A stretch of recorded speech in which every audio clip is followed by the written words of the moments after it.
Hello বন্ধুরা, তোমরা সবাই কেমন আছো? নতুন রেসিপি নিয়ে চলে এসেছি জয়ন্তী 99 কিচেনে। আজকে আমি বানাবো দই সুজির চিল্লা। তো এই রেসিপিটা সকালে জলখাবারের জন্য বড় ছোট সবাই আনন্দ করে খাবে।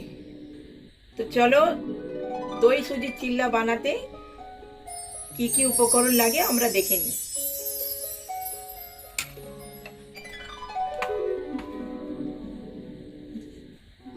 তো দই সুজি চিল্লা বানাতে আমার প্রথমে দই লাগছে, সুজি লাগছে, তেল, নুন লাগছে, অল্প একটু মৌরি দেব, মৌরি লাগছে, আর কাজু কিশমিশ, টমেটো কুচি, লঙ্কা কুচি, পেঁয়াজ কুচি, জল নেব, দই সুজিটা ভিজিয়ে দেব। দই সুজির চিল্লা বানাতে হলে তো একটা বড় পাত্র নিয়ে নিতে হবে। আমি বড় পাত্রের মধ্যে সুজি দিয়ে দিয়েছি। এই সুজির পরিমাণ মতো আমি দই দিয়ে দিয়েছি। তো আমি একে একে দিয়ে দেবো। তার মধ্যে আমি দিয়ে দেবো টমেটো, দিয়ে দেবো কুচি, তার মধ্যে দিয়ে দেবো পেঁয়াজ লঙ্কা কুচি পরিমাণ মতো, তারপরে দিয়ে দেবো নুন, স্বাদ মতো নুন দিয়ে দেবো, অল্প একটু মৌরি দিয়ে দেবো, গন্ধটা সুন্দর হবে, খেতেও ভালো লাগবে, মুখে আসবে। তো অল্প একটু কাজু কিশমিশ দিয়ে দেবো। তো এটা ভালো করে জল দিয়ে ভালো করে অল্প একটু জল দেব। জল দিয়ে আমি এটা 20 থেকে 25 মিনিট এটা ভিজিয়ে রাখতে হবে। ভিজিয়ে রাখলে সুন্দরভাবে এটা ফুলে যাবে, তো খেতে খুব ভালো লাগবে। দেখুন বন্ধুরা, আমি কিভাবে মাখছি, এটা ভিজাচ্ছি। এটা ভালো করে নেড়ে চেড়ে ফেটে নিতে হবে, পরিমাণ মতো জল দিতে হবে। তো আমি জল কতটা দেব আপনারা দেখতে থাকুন।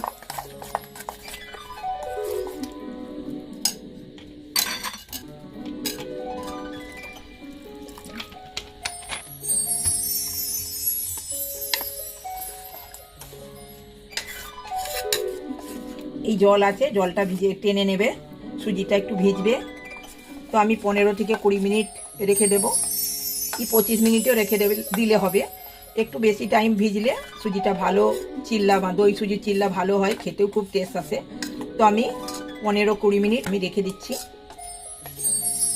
আমি 20 থেকে 25 মিনিট বলেছি ভিজাতে, যে এটা ভিজালে দেখুন কত সুন্দর ভিজে গেছে, আর কত পাতলা করে ভিজিয়েছিলাম, এটা মোটা হয়ে গেছে, এটা ঘোলটা তো কত সুন্দর হয়েছে। তো এইভাবেই আপনাদেরকে ভিজিয়ে নিতে হবে। তো চলো বন্ধুরা, দই সুজির চিল্লা বানানো শুরু করছি। তো আপনারা দেখতে থাকুন। গ্যাসটা জ্বালিয়ে দিলাম, কড়াটা গরম হচ্ছে, আমি কড়াই বানাবো। তো আপনারা চাইলে চাটুতেও বানাতে পারেন, তাওয়াও বলতে পারেন, চাটুও বলতে পারেন, ওটাতে বানাতে পারেন। তো আমি কড়াই বানাবো, আমার কড়াই বানানোর সুবিধা। ওই সুজি দইয়ের চিল্লা বানানোর জন্য কড়াটা খুব ভালো করে গরম করে নিতে হবে। তো আমার কড়াটা গরম হয়ে গেছে, তো আমি মিডিয়াম আঁচ করে দেব। তো কড়াই আমি তেল দিয়ে দেবো, বেশি তেল লাগে না, অল্প অল্প করেই দিতে হবে। এটা আমি প্রথম দিয়েছি বলে তাই একটু বেশি দিয়েছি, নাহলে খুব অল্পই তেল দিতে হবে। বেশি তেল দিলে চিল্লাটা বানানো যাবে না, এক জায়গায় হয়ে যাবে।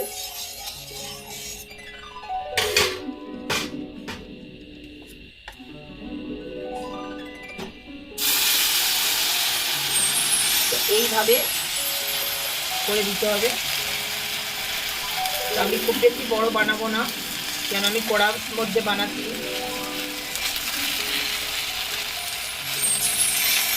এইভাবে বানিয়ে নিতে হবে। এটা কিন্তু খেতে খুব সুন্দর লাগে। এবার আমি উপর থেকে একটু হালকা করে তেল দিয়ে দেবো, খুব কম তেল দিলেই হবে, এতে খুব বেশি তেল লাগে না, সবাই খেতে পারবে কম তেলের চিল্লা।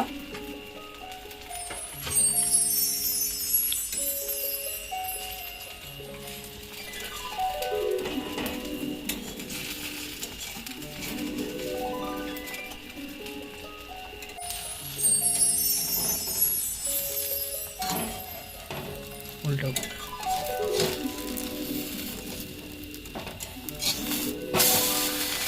দেখুন বন্ধুরা, এইভাবেই বানাতে হবে।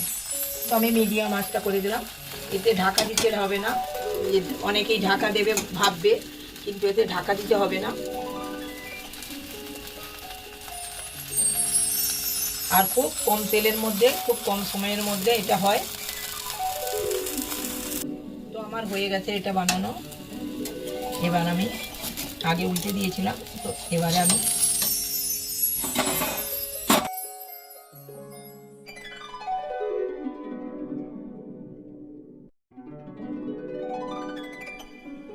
আবারও তেল দিয়ে দেবো অল্প করে, খুব বেশি তেল দেওয়া যাবে না। আমি খুন্তি দিয়ে নাড়াচাড়া করে দেবো তেলটা।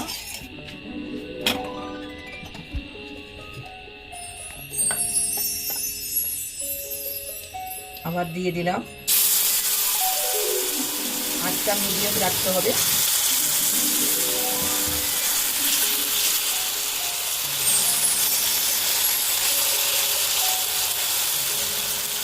এই রেসিপিটা বড় বড় রেস্টুরেন্টে হয়, তো এটা আমি বাড়িতেই বানাচ্ছি ঘরোয়া পদ্ধতিতে।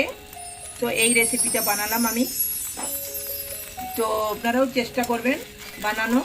তো আপনারাও বানাতে পারবেন, অসুবিধা নেই, খুব সোজা বানানো, আর খেতেও খুব সুন্দর লাগবে। ছোট বড় বয়স্ক সবাই খেতে পারবে, অল্প তেলে বানানো, আর খুব সুন্দর খেতে। সকালে জল খাবারের এইটা খুব সুন্দর খেতে লাগবে। অবশ্যই বানিয়ে খেয়ে দেখবেন, সবাইকে খাওয়াবেন আর কমেন্ট করে জানাবেন। তো আমার চিল্লা বানানো কমপ্লিট, অল্প একটু সময় বাকি এটা ভাজতে। এটা আমি উল্টে দেব।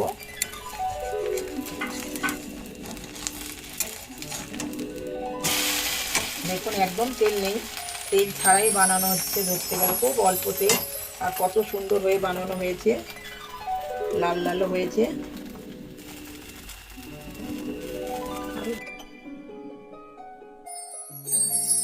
চিল্লা বানানো কমপ্লিট, গ্যাসটা বন্ধ করে দিলাম।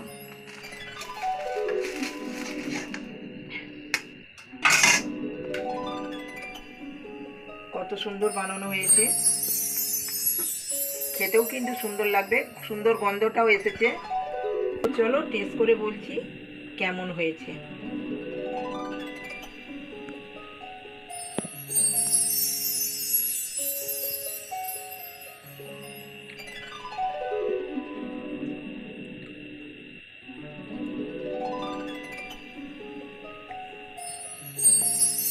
খুব সুন্দর হয়েছে খেতে, আপনারাও বানিয়ে খান, সবাইকে খাওয়ান। সকালের জল খাবারের জন্য খুবই তাড়াতাড়ি বানানো হয়ে যাবে। তো সবাই খান, খাওয়ান, আর কমেন্ট করে জানান।